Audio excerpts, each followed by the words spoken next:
Me voici à la Samaritaine à Paris. Nous sommes le jeudi 18 janvier et c'est l'occasion de célébrer les artisans. Tout Faire organise une soirée d'exception pour leur rendre hommage. Nous pouvons voir un avant-goût de cette soirée sur les affiches. Il est 20 h, la soirée commence et le lieu est juste majestueux. Alors c'était la première fois que je venais à la Samaritaine, mais on sent que c'est chargé d'histoire. L'architecture est juste magnifique.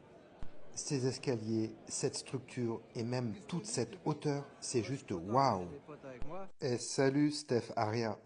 C'est l'occasion également de rencontrer toutes les personnes qui viennent du bâtiment.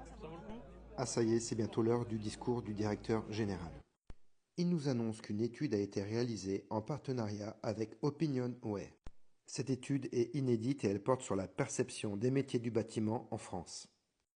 Il en ressort que 69% des Français pensent que ce sont des métiers pénibles qui ne sont pas valorisants. 46% des Français pensent que ce sont des métiers de passionnés. 67% des Français pensent que les métiers du bâtiment sont des métiers peu reconnus socialement. 80% des artisans ont du mal à recruter. C'est cette étude qui a donné lieu à un projet hors norme, rendant hommage à tous les professionnels. En partenariat avec Tout Faire, François Rousseau, artiste photographe, a relevé le défi. À chaque grand événement sportif, on valorise toujours les athlètes qui remplissent les stades, mais jamais les artisans qui les construisent.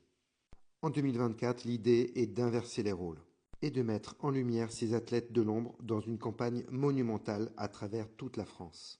Une exposition à ciel ouvert est déployée dans les 450 magasins du réseau français. Alors si tu veux connaître mon avis, je trouve l'idée super bonne et je suis fan. Il est très important selon moi de valoriser les métiers du bâtiment. Il faut redonner les lettres de noblesse à nos métiers. On a tous besoin des artisans. Il faut davantage parler de l'apprentissage dans les écoles, dans les collèges. Depuis de trop nombreuses années, ces métiers ont été délaissés sous prétexte que c'était des voies de garage. Pour moi, c'est la voie de l'excellence. En alternance, on peut commencer du CAP et aller jusqu'à niveau ingénieur.